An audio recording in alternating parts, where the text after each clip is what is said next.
So let's talk about ball speed for a second here. So like ball speed is important, like we're interested in measuring the strength of a guy, right? You know, how far can you kick the ball? That's important. One thing sometimes gets overlooked a little bit, in my opinion, is the consistency of ball speed. We kind of done a ton of studies and like we found, we come up with this catchphrase like consistent ball speed equals better accuracy.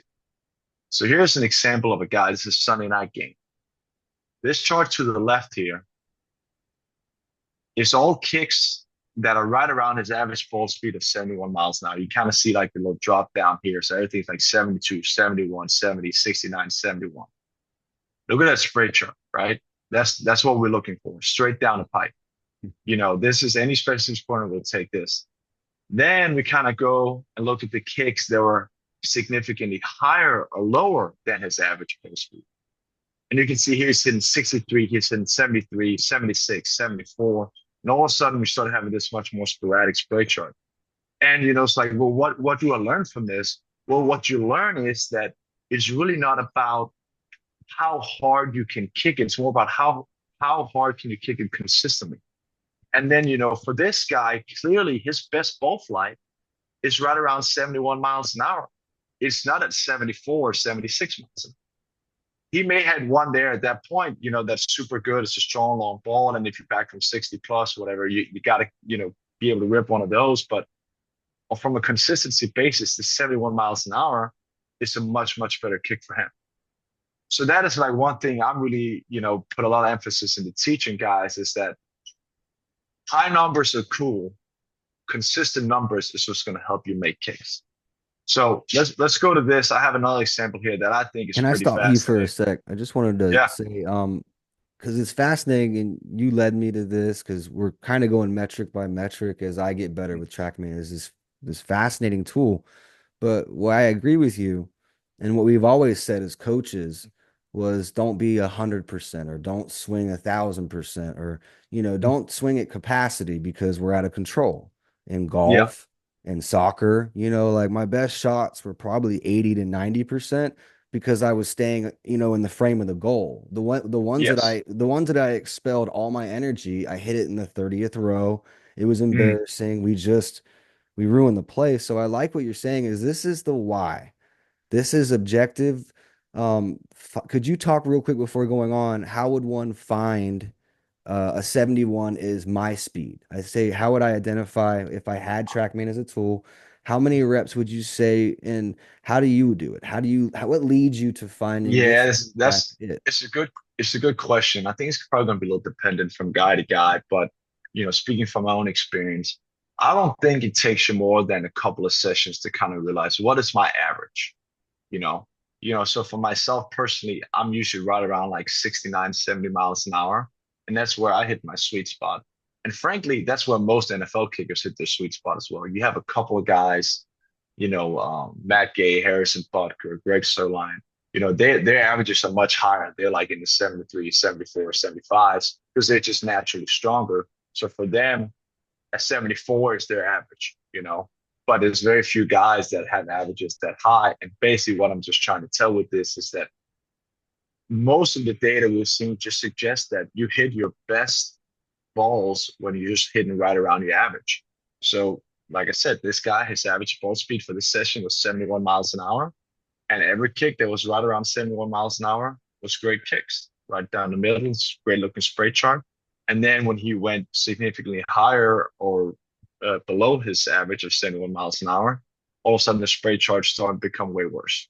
And, at the end of the day, like I said, it's just for you, how do you find that? I just feel like you find it over time. And I think you want to realize you want to go out there and be like, hey, what feels the best? What feels the most natural for me? And you're not gonna think about numbers at that point. You're gonna say, what feels the most best for me is like that felt really good right there. And then you confirm, oh, that was 68. And then hey, 68, that's probably my sweet spot. And then, if you're back at, a 62, 63 yarder, and you're good from showing that hey now you need a higher speed than that, obviously you swing for the fences. We've all been there. Weather conditions can change and stuff, but just talking from a general perspective, that's how you find your sweet spot in my opinion. Sure. um I'm gonna move on to this one, Dan, and show you this one example here. So this is an all-pro NFL kicker, and and I use this example a lot when I talk to teams. It's like the biggest thing is like honestly the only thing we really care about for kickers is your field goal percentage. Uh, you know, and then we're trying to identify, well, okay, what helps you get that high field goal percentage? So, if you go out in a session and we look at a guy who hits 75, 75, 76 miles an hour, that's indicated great leg strength. And we have something to work with from a coaching perspective. But does it make your field goal percentage go higher? Maybe it does, maybe it doesn't, but for most, it doesn't. And I'm gonna give this good example here. So this, like I said, all pro NFL kicker here. And this is about 800 kicks on this guy. So it's a lot of kicks. When his ball speed is 72 plus miles an hour, his field goal percentage is only 80%. We're going to go over here to the right column. And when his ball speed is between 68 and 72 miles an hour, and he keeps his height of line of scrimmage consistent between 11.5 and 12.5 feet, he makes 94% of his kicks. So that's a massive difference, obviously. So that leads you to tell you like when is a 70 mile an hour ball better than a 75-mile ball? And in this question, this clearly shows that from a general perspective, this guy is better when he's hitting between 68 and 72 than when he hits above 72 miles an hour. Um, Look down here in this little chart down here, you can see that his average good from here on the right column here is 63 yards when he's hitting above 72, and it's 59 yards when he hits between 68 and 72. So obviously he does gain more good from distance when he's hitting the ball higher, which obviously makes sense. Sure. But he's also sacrificing 14% field goal percentage by doing that. So from just a pure objective perspective, this tells me, okay, this guy should hit, around his sweet spot, 68 to 72 miles an hour. And then when he gets further out than 59 yards, that's where you start to need to hit the ball significantly harder. And I get it. Weather can change. You can win. Temperature, all this stuff can have an impact on it. But just from a general perspective, I think that's really telling. And then you can ask yourself, well, how do I change that?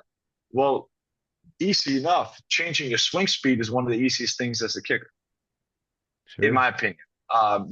Changing a trajectory and stuff can take a little more in terms of like where you put your plan. Changing a ball speed is typically often just how hard you're swinging at the ball. And this is just a great example, I think, where I show that obviously we're intrigued by strong legs, we're intrigued by high ball speeds because this indicates really potential.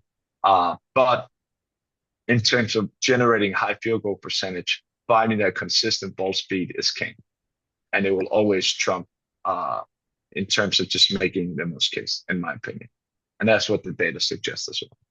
Well, you noted something interesting, and I think it's important to note that we're talking in this example right here, we're talking like 56 to 63 yarders. I think that most of those attempts are made with discretion, or attempted, I should say, not made because they're not made always. They're attempted with discretion. It's the end of a half, and the weather's allowing for it. But I think it's, it's okay to acknowledge that most times the weather will be pretty nice when these reps are occurring, right? So you can Most likely, yes. That's a good Yes, point. right, Yep. right. So, but I think even more to the TrackMan point, like what I like is you still get to learn your limit, and when you have to give a little more or swing a little harder, whatever you want to call it, swing 100%, whatever that, however you want to verbalize it, swinging more than natural, you got to know when that has to occur. And I think when you and I were with Cairo, he found that his limit had exceeded what he thought before, and it gave him confidence going into last season. I thought it was so neat Yes. that time spent with you, and he really thought that you want to explain it a bit. Basically, it was like he increased Yeah, I his can. range, mentally. Yeah, I can. Yeah, I think you're right. Yeah, I think his that was such a cool story actually because he when going back there he was like, whoa, my good from is 3, 4 yards further than what I anticipated it was. And you think you're right, you didn't get back there, 57, 58, and all of a sudden you think you had to swing significantly harder than you do from 45, but you actually realize you didn't have to. And I think for him, at least what he told me, that was, that seemed like a big confidence booster. And I also think you kind of get to the point, with, with where we at as kickers, the game is developing and guys are getting better each year. I mean, you see it. I mean, we NFL kickers right now like 35 to 39 on 50 plus yards over the first 2 weeks in the NFL. And the reality is, I just think, you look at it from a competitive perspective, knowing your true range on every kick should help you get a better understanding of how far obviously you can kick the ball and when you need to change up your swing. Sure. Because it is very easy to get back there at 54, 55, and all of a sudden, like, damn, now I need to hit the ball a little harder than I had to before. But if you just went through a 45 yarder, 48 yarder that said you were good from 61, I know it's easier said than done. I can relate to it. I was the kicker too, but then you should know that you don't have to swing differently just because you're back at 55 when you're good from said you were good from 61. And to me, that's really, I think the whole essence of TrackMan really is. It's about building, it's about getting a completely well-rounded understanding of your ball flight. And once you have a complete understanding of your ball flight, your confidence will get better because you know exactly what you're doing in different situations and you know exactly how your ball is going to behave. And that should, if you can train properly, should take your game to the next level. TrackMan paints a picture for me, Simon. Really, Mhm. a quick one and a very detailed one that I try to like only select a few things on the field. When I get home, I can have fun with it, but it paints this really descriptive picture and it tells me what to keep on the picture and what I need to like modify a little bit, brush up. And we're going to talk about that as we go today a little bit with film, but I think that's what it is for me as a coach is it gives me everything. It keeps me informed entirely. And there's so much to it that I'm forever learning. It challenges me because I want to make all of it make sense. And I'll be quite honest, there's little bits and pieces to it that are above my head, like the physics Mhm. of it and the side versus the natural movement. Like I just want to know the movement. I get that. It gives me everything I need. But what I wanted to say was it really does tell us what we need and what we don't need. And I think what we don't need is important. We got to get rid of things that are taking us from being repeatable. And I've always said that. And this finally is a tool that can lead me to it with objectivity. Like I'm not speculating. I don't have time for that. I need to be out there. I need to film it real quick. TrackMan does its thing for me. And then I have this beautiful masterpiece to work with as a coach, right? Yeah. I Um, think it's a good, like you said, like you don't have time for guessing. That's, you don't have time to assume. Like you gotta, field spaces, you don't have so many reps in your day and like you gotta, yeah, I think, I've said this a million times, but it comes down to knowing versus guessing. You know exactly what you did on that kick. You know exactly the speed, the height, all these different things. And knowing is better than guessing. Always. It's always going to be better. And I think, guys like yourself, really it adds an element or should add an element to the practice that now you know, and when you know, you should be able to pick up on things faster. And also, I think it should create less doubt because before I had TrackMan, I could go in and I could go through a slump or whatever and not truly really know what is wrong, and that kind of creates like you know a bad thought process, and you kind of start to like question a lot of things because you don't know. But now yeah, you know, so now I can much easier kind of pinpoint to exactly what is that's different. Why is my kicks not the way they used to be? And that is just such a big confidence boost because it helps me, you know, keep my emotions in check because I know well, that's what's different instead of having to worry about so many different things because I don't really know what's different. And obviously some guys are better than others. You're a seasoned NFL veteran, you have a much better idea of your swing and everything. But at the end of the day, the more we know, the better we can become. absolutely. So let's move on. You have the Yes, floor but on that side or yeah, no, right? let me do this. Should we move to that spin rate real quick and the plus minus? Absolutely. Yeah. Okay, so let's talk about spin. Okay, so let's talk about the spin rate here for a second. And when we first came out with TrackMan, all the guys asked me, "Why does spin rate matter?" what does that tell me? And to be honest, at first I was a little unsure of myself as well. But then we kind of, you kind of learn over time. And what we realized was that spin rate is a really good indicator of ball contact because the way you strike the ball is going to impact the spin on the ball. And so what I kind of started playing around, so I was like looking at different players and like, well, how does the spin impact their performance? And we took this one guy and we kind of looked at his different numbers and we kind of realized, wow, his field goal percentage is pretty well tied into the consistency of his spin rate. So when he was hitting above 600 RPM or below 450, he was in the 70s, and that gets you cut in the NFL. We all know that. But then when he was between 450 and 600 RPM, he made 99% of his kicks. So there was the answer to, well, why does spin rate matter?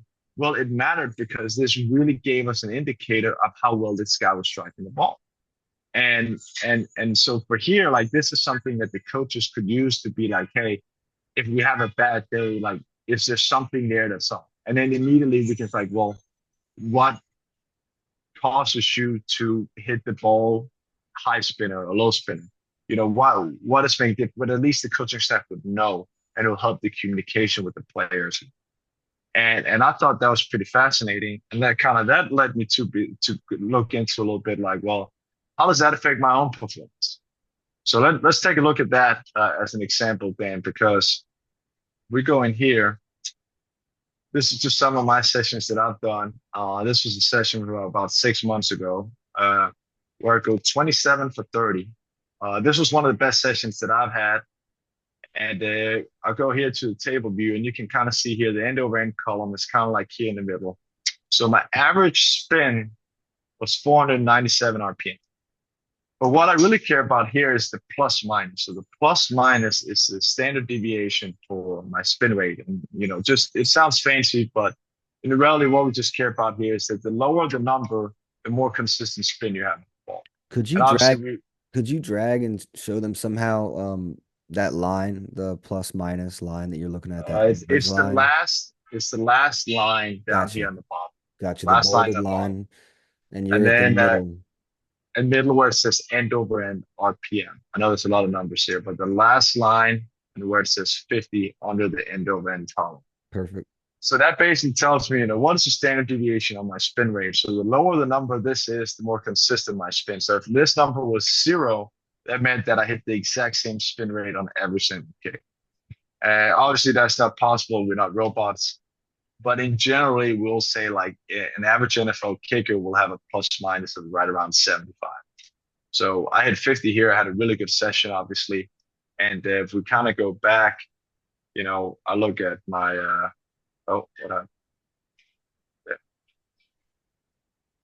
I go back here and I look at my accuracy score from this session, and it was 88.5. So obviously, it was a really good session. 9%. I'll take this any day.